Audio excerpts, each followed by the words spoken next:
오늘 여러분께 들려드릴 이야기는 정말 충격적입니다. 북한이라는 나라가 우리가 생각하는 것보다 훨씬 더 복잡하고 어떤 면에서는 상상을 초월하는 곳이라는 걸 깨달았거든요. 제가 처음 평양공항에 내렸을 때의 그 느낌을 지금도 생생하게 기억합니다. 마치 시간이 멈춘 것 같았어요. 하지만 그 뒤에 숨겨진 진실은 더욱 놀라웠습니다. 과연 북한 주민들은 정말로 어떻게 살고 있을까요? 우리가 알고 있는 게 전부일까요? 오늘 영상이 도움이 되신다면 구독과 좋아요 버튼을 눌러주세요. 여러분의 작은 관심이 저에게는 큰 힘이 됩니다. 본 영상은 가상의 인물 마리아의 시점을 통해 구성되었으며 북한 전문가들의 연구와 탈북자들의 증언을 바탕으로 제작되었습니다. 이야기의 흐름을 돕기 위한 연출이 포함되어 있습니다. 북한에서는 아이가 태어나는 순간부터 이미 그 사람의 인생이 결정된다고 합니다. 제가 북한 연구를 시작했을 때 가장 충격받았던 제도가 바로 성분이라는 시스템이었어요. 이건 단순히 사회적 계층을 나누는 게 아닙니다. 아이의 운명을 가르는 칼날 같은 거죠. 성분이 좋다는 건 당에 충성한 가문 출신이라는 건데, 이럴 경우에는 좋은 학교에 가고 좋은 직장을 얻고 평양에서 살 기회도 생깁니다. 하지만 성분이 나쁘면 아무리 노력해도 산간 오지에서 농사를 지으며 살아야 해요. 그리고 북한의 교육 시스템을 보면서 저는 정말 소름이 돋았습니다. 초등학생들이 매일 정치 수업을 받는데 그 내용이라는 게 지도자가 얼마나 위대한지, 외부 세계가 얼마나 나쁜지를 반복해서 가르치는 거예요. 더 놀라운 건 많은 북한 주민들이 남한의 존재조차 모른다는 사실입니다. 그들이 보는 지도에는 한반도가 하나로 그려져 있거든요. 분단이라는 현실 자체를 숨기는 거죠. 제 동료인 김 교수는 저에게 이렇게 말했어요. 말이야, 진실을 숨기는 것보다 무서운 건 거짓을 진실이라고 믿게 만드는 거야. 그리고 북한에서는 개인이 직업을 선택할 수 없습니다. 국가에서 정해주는 거예요. 의사가 되고 싶어도 예술가가 되고 싶어도 소용없어요. 성분과 당의 필요에 따라 일방적으로 배치되는 겁니다. 특히 가슴 아픈 사례가 있었는데 수천 명의 젊은이들이 도시를 떠나 산간 지역에서 감자 농사를 짓도록 강제 배치됐다고 합니다. 그들의 꿈이 무엇이었는지는 중요하지 않았어요. 이건 정말 믿기 어려운 일이었는데 북한에서는 울음까지 통제한다고 합니다. 김정은을 보면 울어야 하고 국가적 애도 기간에는 반드시 눈물을 흘려야 해요. 진짜 슬픔이 아니라 의무적인 눈물 말이에요. 만약 충분히 슬퍼하지 않거나 가짜로 운다고 판단되면 그 결과는 상상하기 어렵죠. 이런 사회에서 과연 진정한 감정이라는 게 존재할 수 있을까요? 그리고 북한에서는 진짜 코카콜라를 마실 수 없습니다.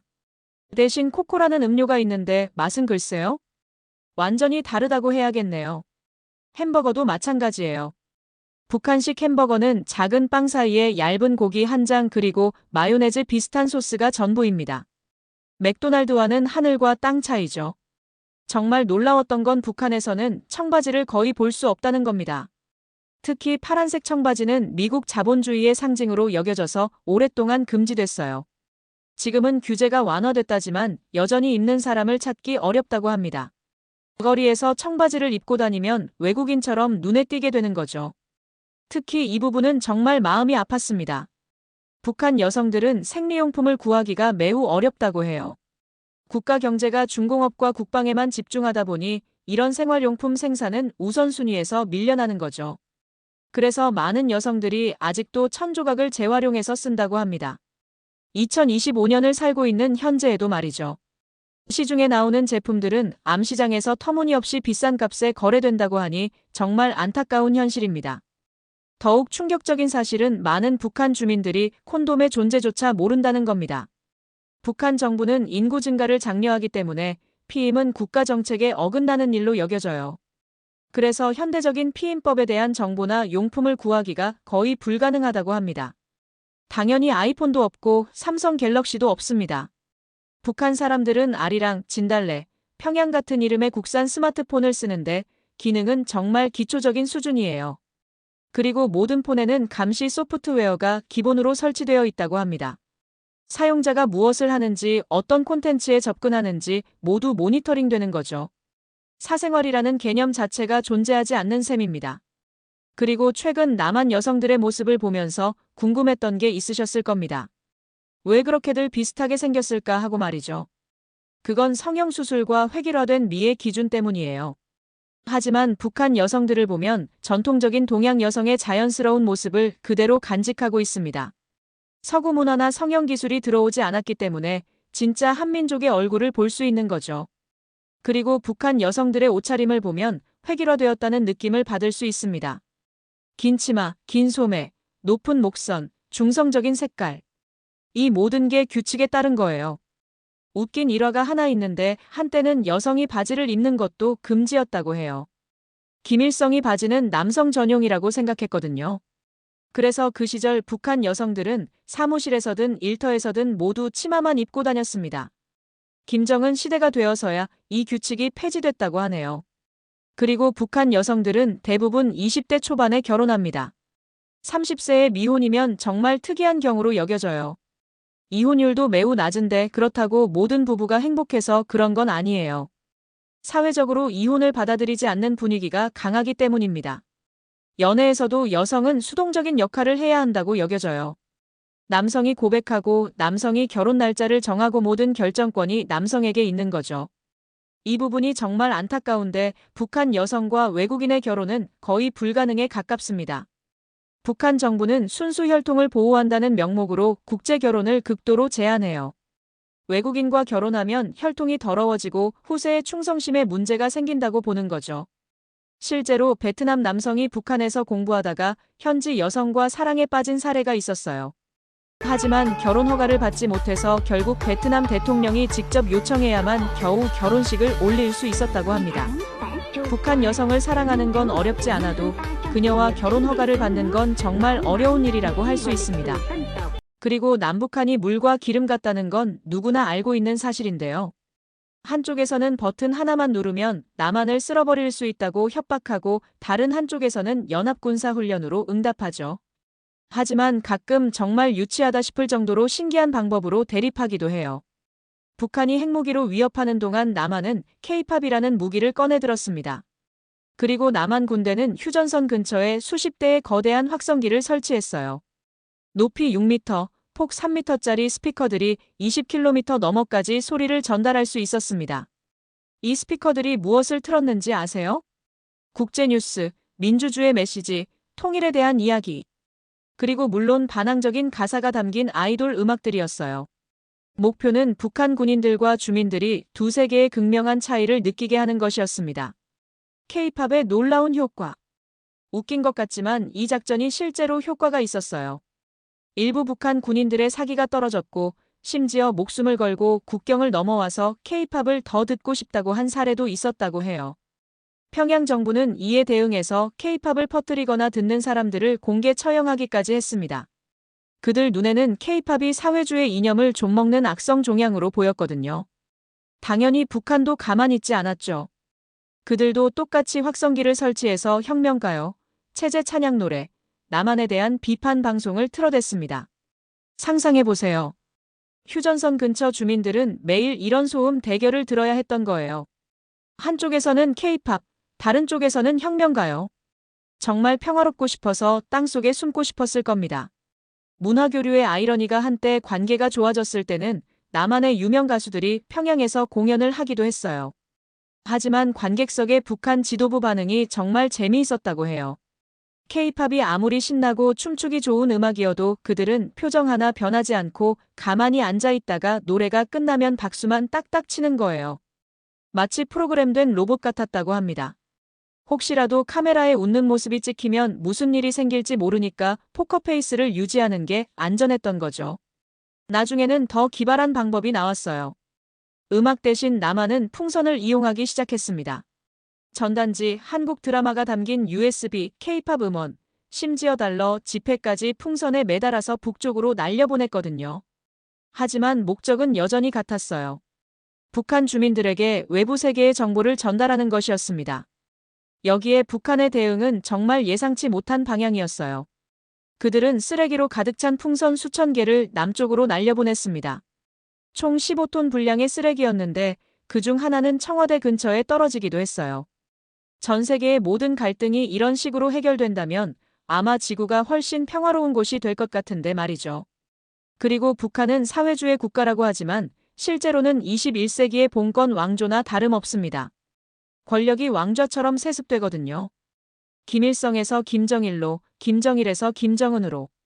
이제 전 세계의 관심은 김정은의 딸인 김주애에게 쏠리고 있어요. 아직 10대 초반인 이 아이가 이미 아버지와 함께 주요 행사에 나타나고 있습니다. 군사 퍼레이드부터 미사일 기지 방문까지 말이에요. 북한 언론은 벌써 이 아이를 존경하는 이라는 호칭으로 부르고 있어요. 이 호칭은 전통적으로 지도자에게만 쓰이는 말입니다. 그리고 북한에는 특별한 규칙들이 있어요. 북한에서는 지도자와 같은 이름을 쓰는 게 절대 금지입니다. 옛날 왕조 시대의 금기와 똑같죠. 더 신기한 건 북한만의 독특한 달력이에요. 서기 연도를 쓰지 않고 주체 연호를 씁니다. 1912년, 즉 김일성이 태어난 해를 원년으로 하는 거죠. 우리가 2025년이라고 할 때 평양에서는 주체 114년이라고 해요. 그리고 지도자를 보호하는 특수경호부대도 정말 봉건적인 전통을 따릅니다. 아버지 대에서 김일성이나 김정일을 경호했던 사람들의 아들이 이제 김정은을 경호하는 거예요. 마치 대대로 황제를 모시던 시위대 가문들처럼 말이에요.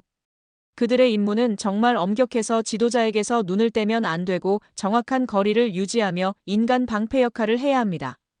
동양 역사에서 황제를 대대로 모시던 근위병 가문들의 전통과 너무나 비슷하죠. 옛 왕조처럼 북한도 막후의 권력 투쟁이 정말 무섭습니다. 김정은의 삼촌인 장성택은 한때 그의 오른팔이었고 국가 2인자로 여겨졌어요. 하지만 2013년에 반역 혐의로 처형됐습니다. 2017년에는 김정은의 이복형인 김정남이 말레이시아 쿠알라룸푸르 공항에서 암살당했어요. 두 여성이 갑자기 다가와서 VX 신경독을 얼굴에 바른 거죠. 20분 만에 죽었습니다. 많은 나라의 정보기관들은 김정은이 이 암살에 개입했다고 보고 있어요. 김정남은 망명 생활을 하면서 잠재적인 권력 위험 요소로 여겨졌거든요. 이로 인해 과연 김주애가 첫 여성 지도자로 급부상할지 관심이 모아지고 있습니다. 그리고 북한 노동자들의 월급이 얼마나 되는지 아시나요? 50만 원? 20만 원? 아니면 최소한 10만 원은 될까요? 현실은 정말 충격적입니다. 대부분 월 3달러에서 10달러, 우리 돈으로 4,000원에서 13,000원 정도예요. 공장 노동자가 한 달에 35,000원, 선생님은 조금 더 받아서 5만 원 정도, 의사는 다른 나라에서는 고소득 직업이지만 북한에서는 한 달에 10만 원 정도밖에 못 받아요. 가장 놀라운 건 군인들입니다. 나라에서 가장 중요하다고 하는 군대인데 월급은 고작 몇천 원에 불과해요. 이렇게 터무니없는 월급을 받으면서도 어떻게 사회가 돌아갈까요? 비밀은 국가 배급 시스템에 있습니다. 각 가정마다 무료 주택, 쌀, 식용유, 전기, 무료 교육, 무료 의료를 제공받거든요. 덕분에 모든 사람이 최소한 생존은 할 수 있어요. 하지만 이 시스템이 불안정한 게 문제입니다. 어떤 지역은 몇 달 동안 쌀을 받지 못하고 식용유는 자주 부족해요. 그럴 때면 사람들이 어디로 갈까요? 바로 장마당이라는 곳으로 가요. 이곳은 암시장이 아니라 일상용품을 파는 시장이에요. 채소, 마른 생선, 비누, 옷, 약, 심지어 중국산 제품까지 구할 수 있어요. 가격은 국가 배급보다 비싸지만 배급소가 비어 있을 때는 장마당이 거의 유일한 선택지입니다. 그리고 위성사진으로 밤에 북한을 보면 정말 암울해요. 온 나라가 거의 깜깜하고 평양만 조금 불빛이 보일 뿐이에요. 지방에서는 하루에 서너 시간만 전기가 들어옵니다.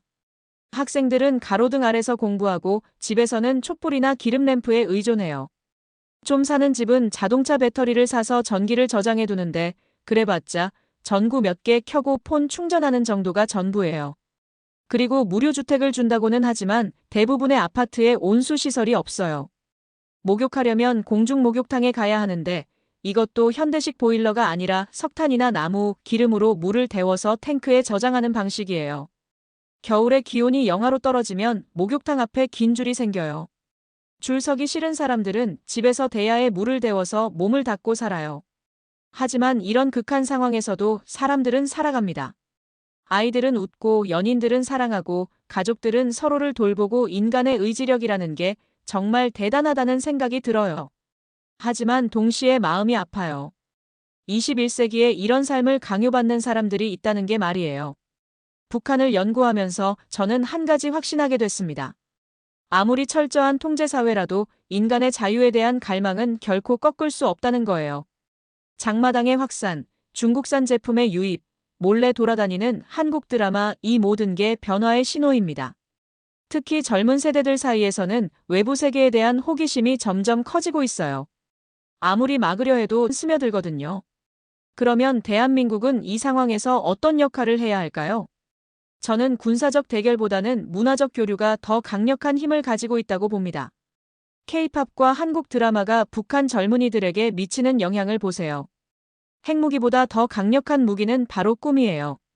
더 나은 삶에 대한 꿈, 자유에 대한 꿈 말이에요. 그리고 많은 분들이 통일을 이야기하시지만 현실은 그리 간단하지 않아요.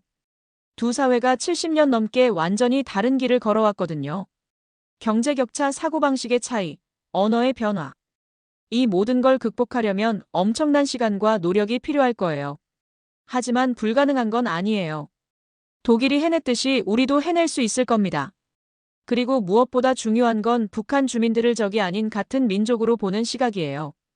그들도 우리와 같은 꿈을 꾸고 같은 고민을 하는 사람들입니다. 다만 다른 체제에서 살고 있을 뿐이죠. 제가 평양에서 만난 사람들을 보면서 느꼈던 건 그들의 눈빛에서도 희망을 찾고 있다는 거였어요. 오늘 이야기한 북한의 현실들이 충격적으로 느껴지셨을 겁니다. 하지만 이것들이 북한 주민들의 잘못이 아니라는 점을 꼭 기억해 주세요. 그들은 그저 태어난 곳이 달랐을 뿐이에요. 만약 우리가 그곳에 태어났다면 우리도 똑같이 살고 있을 거예요. 하지만 역사를 보면 어떤 독재도 영원할 수는 없었어요. 소련도 무너졌고 동독도 무너졌고 수많은 독재 정권들이 결국은 민주주의 앞에 굴복했습니다. 북한도 예외가 될 수는 없어요. 다만 시간이 걸릴 뿐이죠. 그 시간을 단축하는 방법은 바로 관심과 이해입니다. 북한을 악마화하는 것도 무시하는 것도 도움이 되지 않아요. 오늘 이 영상을 끝까지 봐주신 여러분께 감사드립니다. 마지막으로 여러분께 질문을 드리고 싶어요. 만약 내일 당장 북한이 문을 연다면 여러분은 그곳에 가보고 싶으신가요? 그리고 그들과 어떤 이야기를 나누고 싶으신가요? 댓글로 여러분의 생각을 들려주세요. 그리고 이 영상이 도움이 되셨다면 구독과 좋아요, 그리고 주변 분들과의 공유도 부탁드려요. 더 많은 사람들이 북한의 실상을 알게 될수록 평화로운 미래로 한 걸음 더 가까워질 수 있을 테니까요.